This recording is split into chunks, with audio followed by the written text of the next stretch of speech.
Hi, um, everyone, it's me.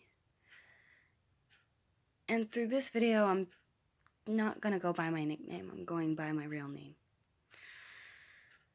Because I have a confession for someone very special in my life, and it's something that's taken me a month to realize. I know, I am very slow, but I doubt that he's realized it yet, so I think I'm a little faster than he is. I don't know if he has or not, though. I'm not gonna reveal his name. I've never gotten complete permission to reveal his name. And I'm just gonna call him my ex because he is my ex. A month ago, my love and I broke up because he didn't want to hurt me. He didn't want to put me through pain because he figured we were going to end the relationship anyways at the end of this school year because he's going to college and I'm going to boot camp. So, military, yeah, that's fun for me. He doesn't quite like that idea. And that would mean a long distance relationship. And I can understand the fears of that. No one really wants to be that far away, and everyone will think that it won't work. But I can tell you this, that's a lie. I've seen it work, actually. My mother and my stepdad, yeah, my parents are divorced. They've been divorced for a while, but my biological ones. But my mom remarried a couple years ago with my stepdad, and they met a long time ago. A long time ago. I was in 3rd grade when they met, actually. And they didn't get married until before the move where I am now. And that would be 4 years ago. In fact, they actually got married like a year before that. So 5? I don't know. Time is not quite on my side right now. But before that, they had to spend a lot of time apart. And no, it wasn't a breakup. No, it wasn't a break either. My stepdad had to go to college in Tulsa, Oklahoma for a while I lived in Oregon. And my mom was obviously with me and my sisters, and obviously we were young. She couldn't leave us, and we didn't really want to move all the way down there. We didn't quite have the money then. So he went there alone. And I only saw him once a year during the summer when we went to Oklahoma to see my biological father, because that's where he lives as well. Funny how guys like to go to Oklahoma, right? I'm kidding. Anyways, they stayed though, and they worked everything out. They called every night, made sure one or the other was all right. I can't speak today. I'm so sorry. And they stayed, even though they were 2,300 miles away from each other. They stayed.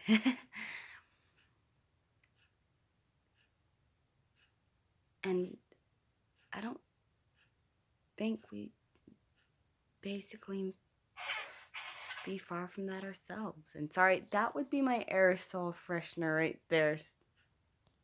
My bad. If you hear that go off again, I have it on like 16 minute? I don't know. I have it on very fast minutes. I don't know why I haven't changed that yet. That thing scares me all the time. Other than that, back to what I was on for subject wise. As I was saying, I don't think we'd mess up. I understand the fear because everyone thinks that they're going to betray you, they're going to hurt you, they're going to leave you for someone better who's right there and who can be there for them. But don't you realize that you're already there for them?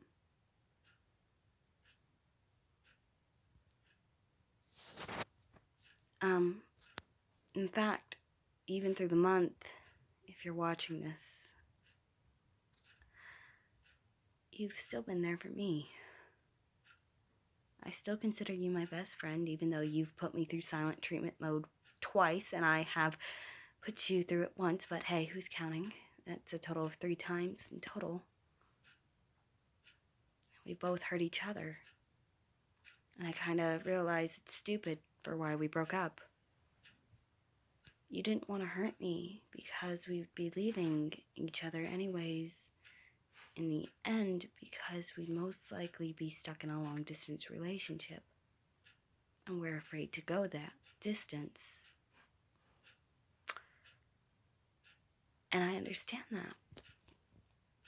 But being afraid of hurting one another is stupid. Really, it is. Because when you hurt me, and I've hurt you, and we didn't mean to, but it's inevitable. We're going to hurt each other at some point in our lives again, no matter what. Because it's life.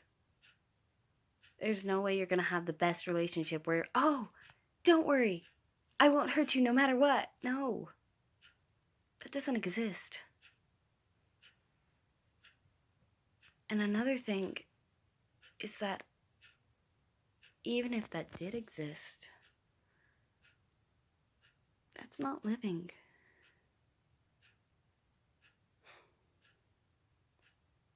My confession is that I don't want to do this anymore because I want to stay. We've tried to let go for over a month, and yes, I have tried to move on. The first week, not quite. In fact, the first week I tried 3 times to get back together with you. But you're stubborn. You're very, very stubborn.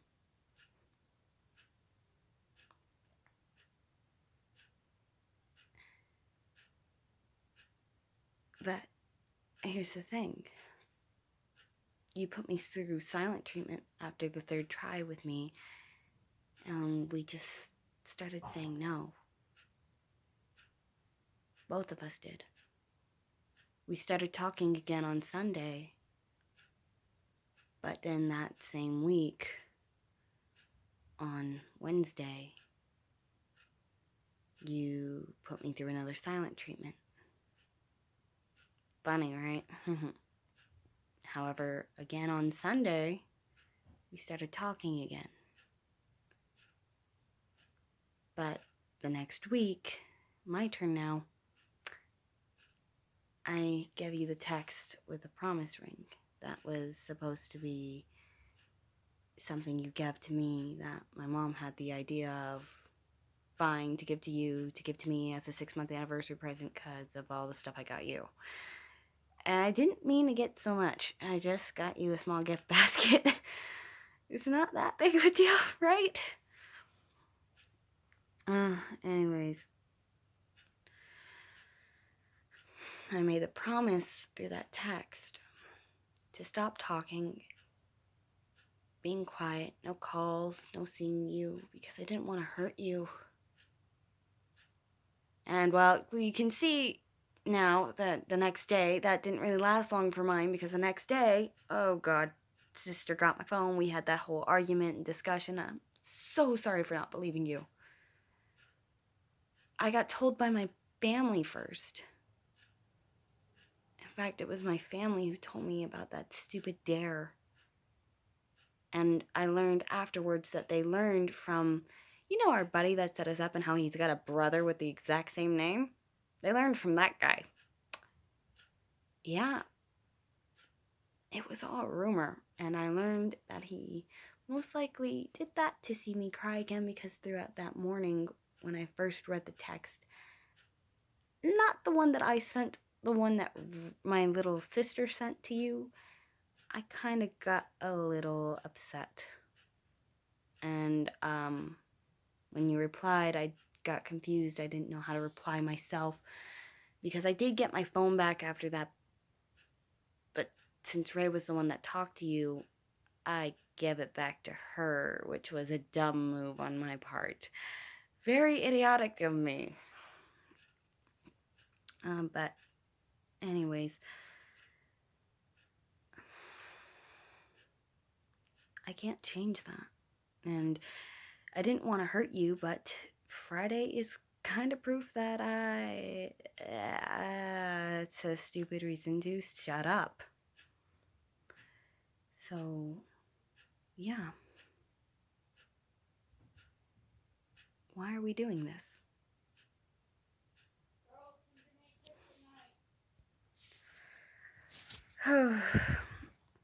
And so here's my confession. Well, this whole thing's been a confession. But will you take me back? I have been told to do stuff and be rude to you and show that I don't need you in life. But here's the thing, I don't need you. That's not it. Everyone thinks that it's something that I needed you for. I don't need you. But I want you because I love you. There's a difference. A need and a want are two different things. And yes, I'll admit, there are some things that I will need you for, but I don't know what they are completely at the moment. But I want to be with a man who knows who he is, who loves classical music, playing the piano, the Beatles, Metallica, Avenged Sevenfold, who is so sweet and kind and generous, and who is so thoughtful, and even though he is not the best man in the world, he is absolutely perfect in my mind, even though he can be angry and he can do stupid things at times and can get grounded a lot. I want the man who showed me the world and how beautiful it really is, even though it is horrible and cruel to you. I want the man who showed me everything he could about what love really is, then from someone else to just show me the same thing again. That doesn't make any sense on why I would want it from someone else.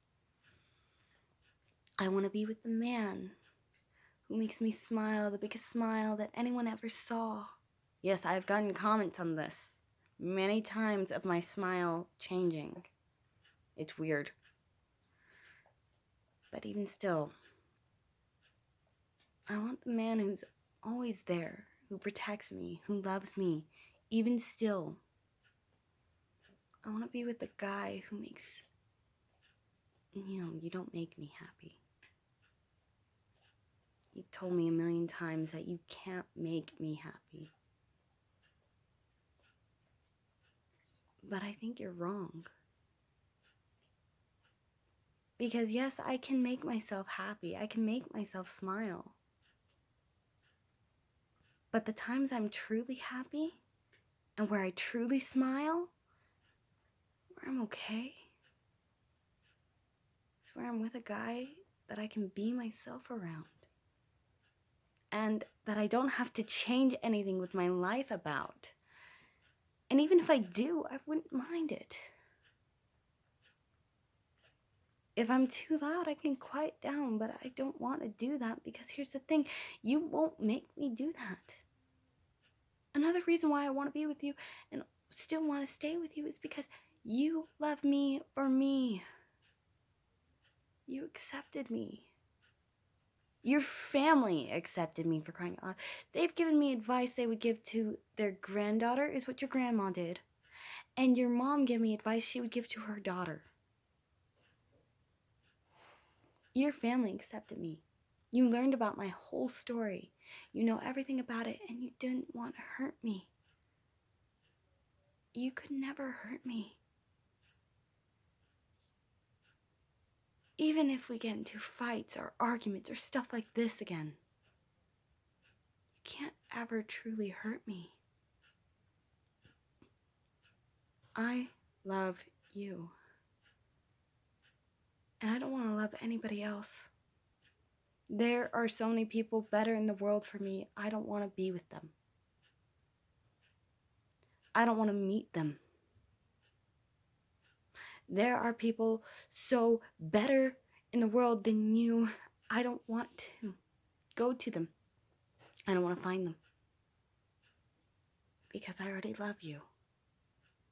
I never wanted to be with you in the first place. But that was for the first 20 minutes I met you. And you surprised me.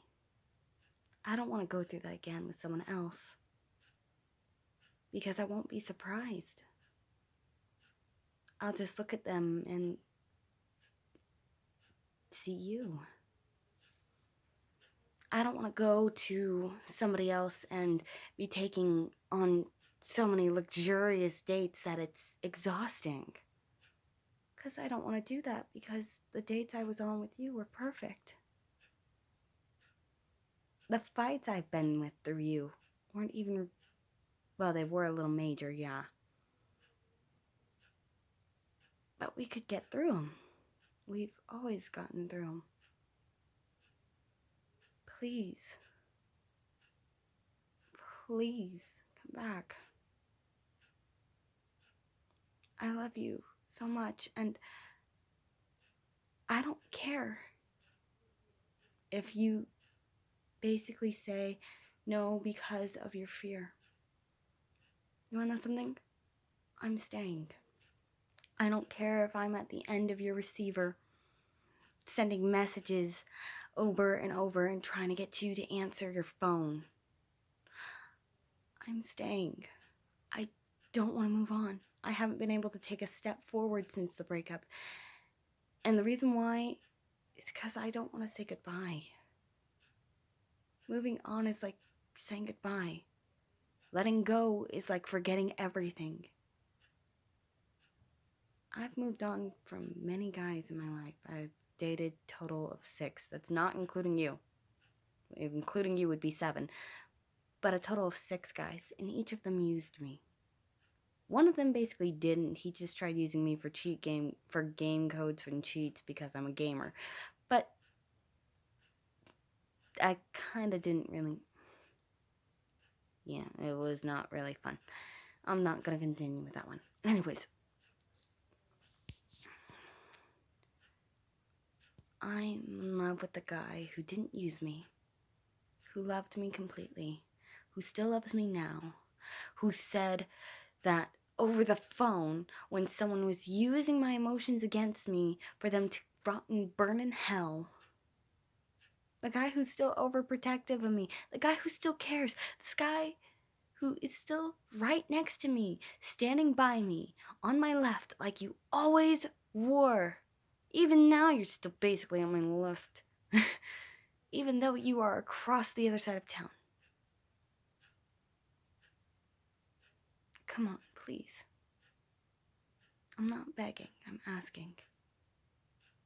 Begging is a lot different, and you know it. I'm not crying, for one. And 2, there's nowhere I'd rather be than with you. And 1, if I make it in the Navy and all, I do have amazing news. Since I'm going in military and you are going in college and all, I've decided to do military, and the reason why is because I will finally get to travel, and I will finally get to cook, and I won't need my restaurant, because here's the thing. I'm not gonna see any real fighting. I'm gonna be a culinary chef, for crying out loud, in my plans. And it's not like I'm going to be a SEAL or in the Marines, and I've talked to a Navy recruiter, and he's already kind of helped me out through a lot of my questions. And I'd be home most of the time. So I don't think we have anything to worry about. I love you. Please come back. And unblock my number from your phone so you can get my messages that I've been trying to send. Because I wouldn't have had to do this otherwise. Bye.